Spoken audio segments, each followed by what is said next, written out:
So you remember that part in American Sniper where he's out there and he's got that long range shot and you can see the scope focused in on a small child there.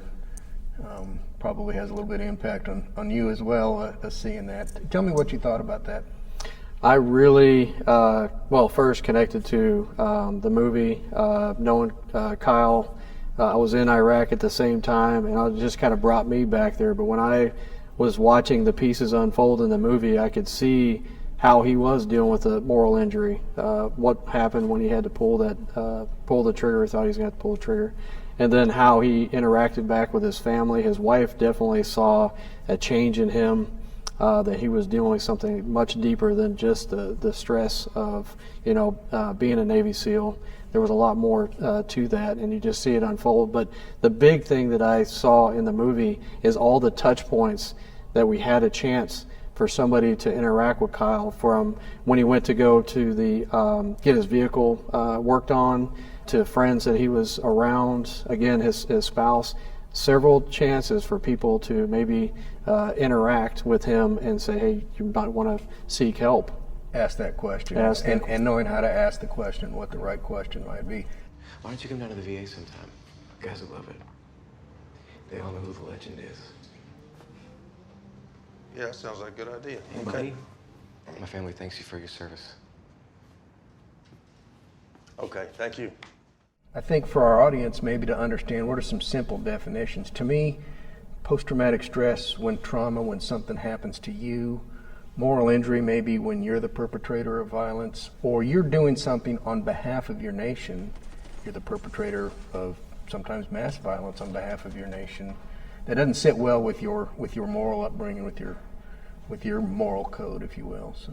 Yeah, for me, and my personal struggle with it is maybe possibly building relations and putting your life on the line with them, and then all of a sudden you have to leave. We're seeing a lot of military members are struggling with the pullout of Afghanistan. It's like we left a lot of people behind. Me personally, I struggle with, I think, when it comes to children, sure. Collateral. It might have been my fault, but they were still in the line of what the mission I was on, and trying to recover from that. It's just a little bit deeper than just the traumatic stress of that incident. It's really getting down to the moral fiber, and my spirituality and what I believe is my moral compass has been challenged. That's interesting, the spirituality, because I know when I came back from Desert Storm, I'm on the ground in a big armor battle. We've got close air support. We're killing wholesale. And I was okay with doing the mission and everything, but when I came home, I thought, well, gosh, I guess I'm not welcome to go back to church again, because as I recall, thou shalt not kill was kind of in the top 10 there, as I recall. And I thought, well, okay, I served my country, but I guess I'm done doing that part. And it was a pretty savvy chaplain that kind of talked to me about that. And this was back 30 years ago when nobody really talked about this stuff. And of course, I thought I was the only one that's ever experienced this in the history of mankind. So yeah, it's a different dynamic when you're seeing another person face to face, and you have the maybe, I don't know if you want to say, the control in your hand to either allow them to live or not. Is a big thing. Whether they're opposed to our country or not, it still weighs heavy on you that you've taken a human life. And you brought it up earlier. I mean, we're brought up, thou shalt not kill, but you're having to make that choice, and you're having to live with that choice because your country asked to, and you knew you did your duty. But now, after you spend some time alone, you're like, did I really need to take that person's life? Did I take the person's life for the right reasons? And you can really struggle with that. And especially after our exit from Afghanistan, I think a lot of people really struggled with all the challenges that they faced in Afghanistan, and then we abruptly pull out, and it's like, why? Why? What does it all mean? And trying to understand that, and I always like to say that war is fought by the military, but it has political outcomes, and we can't control those political outcomes. We can't control those political inputs necessarily, and so I get that piece as well. I can just imagine a lot of service members thinking about all those people that they left behind, that they gave their life for, and now all of a sudden they feel like they can't do anything. I know in the Air Force world, it's kind of interesting because in the world that I came from, kind of a high-speed fighter world, you drop bombs, you egress, you do your thing. We don't see a whole lot of what I would per se call moral injury. But when you get down to the drone operators, the remotely piloted vehicles, we see lots of it in those folks. And you think about what they do, and they sit and they monitor a family, they sit and monitor a high-value target, sometimes for weeks, maybe even months on end. They monitor, they know their every move, their every day.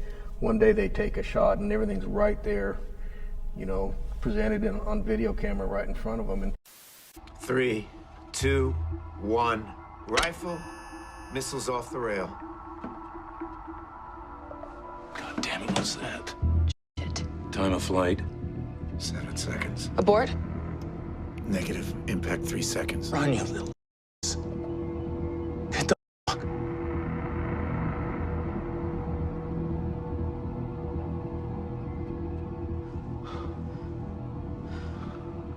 Where are they?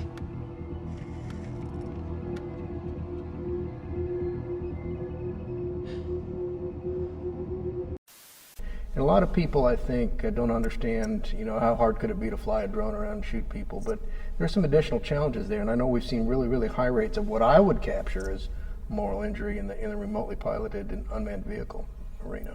Yeah, because at the end of the day, it's human life, and once they come to that realization, it can hit you pretty heavy. You're taking human lives. Yeah, the first thing I think about when I think about family and friends is just the support network there to support in whatever capacity that is. But looking at the healing from the moral injury, I'm looking more to that person looking to their higher power to find the forgiveness, to know that, you know, you're not in control of everything, and sometimes things happen, but I'm still here for a greater good. And where they need to turn to for that healing of the soul, some of that is from the support of the family, but a lot of that comes from possibly a minister, their clergy, Sure. or wherever they're finding their calling to that higher power to connect. You know, I find it really interesting that there's a great movie called Almost Sunrise where two guys that are clearly have experienced moral injury, I believe they're in Milwaukee or someplace, and they do a trek across country all the way to Los Angeles. And they stop and they visit some Native American tribes. And one of the things they learn is the Native American tribes always bear the brunt of the battle on the entire tribe. It's not you came home from the battle, but they come back and they had to do some very symbolic, some very ceremonial type things to be able to share that burden amongst the entire community. And I don't know if absolve them of the moral injury is the right way to phrase that, but I find that really interesting. I don't know if you've seen anything. I've not seen that movie. Yeah. Well, now it sounds like I need to see it. It's an interesting concept about how does a community, how do we as Americans share? I mean, theoretically, we're all in this together, right? When we go to war, not just a bunch of guys and gals who put their hand up and said, "Send me," but how do we share that communally amongst all of us? I think is another way forward, perhaps. I think that's one of America's shortcomings: is there's no shared sacrifice. It's sacrifice, and now it's almost becoming familial, or lines of families serve in the military, and that's somebody else's business as far as most of America. I think that actually contributes to some of the moral injury, perhaps as well. Yeah, you feel like you're the only one that's dealing with it at the time, and and sometimes we even get it so far as the extremes of, hey, you were volunteered, deserve what you get. You're the one that volunteered for this. Well, again, shared sacrifice amongst a nation. Yeah, and I see the same thing in law enforcement. Yeah, you that's signed. interesting. Yeah, Yeah. You signed up for this, and this is what you signed up for, so you should be ready for it. To me, one of the differences in law enforcement is they seem to have maybe not great coping skills, but they seem to have communal coping skills where they kind of work with each other.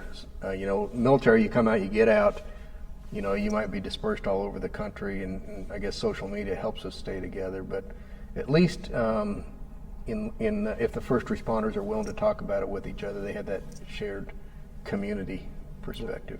Frequently it's at a bar, from what I understand, and that's not always the best coping mechanisms either. But And what I'm seeing right now is there's like a big initiative and a bigger focus on moral injury now than there was in the past. But we're seeing, like you said, a lot of chaplains and those in ministry, depending on their faith, are really stepping up and trying to define what moral injury is and getting the community to understand what it is, to get them connected to resources when they do see it out there in their community. So let's talk about maybe I'm a faith leader, maybe a veteran walks into me and I say, ooh, I remember something about this moral injury stuff. What's kind of the next step there? The first step, I think, for anyone is to first get educated so you're aware And once you know what moral injury is, that way you can identify it if somebody came to you in the church. What we're learning right now is a lot of veterans will go to churches as their first step to outreach or find help. So it'd be great for ministry staffs and clinicians if you have a veteran, you know what moral injury is, you know how to identify it. And the second piece is to get educated on the resources so you know where to send them if you're not able to help them in-house. If you're not a clinician that has dealt with moral injury, you know where to go. You know, I have some things I look back in my past in the 1990s. I wish I had some of this education. You know, a veteran that thinks they might be experiencing something along these lines, what should they do? Where should they go? What do you think? Well, first off is for every veteran to know that they're not alone. Many just think that they're alone and they want to isolate. First, just reaching out and just looking to see what's available. There is places and resources for them to go. One of them would be, you know, our website. Like we said, we mentioned the PTSD Foundation. Texas. HarrisVets.com, start there. Yep. The PTSD Foundation, Veteran Affairs has resources that we know. The Texas Veteran Commission has resources in faith, and it might be their own church. But just reach out at least to somebody and start to go through the process of connecting with another person to kind of talk about what you've been dealing with, to know that there is loved ones that want to care and help your path. You know, in my case, I wish I had known this is more common than what I, you know, again, I'm thinking I'm the only one in the history of mankind this has ever happened to, which must be some sort of genetic defect that I had. But it turns out this is far more common, so know that you're not alone, and it's okay to talk about these kinds of things. I mean, you're a 22-year Green Beret, I was a 29-year fighter pilot.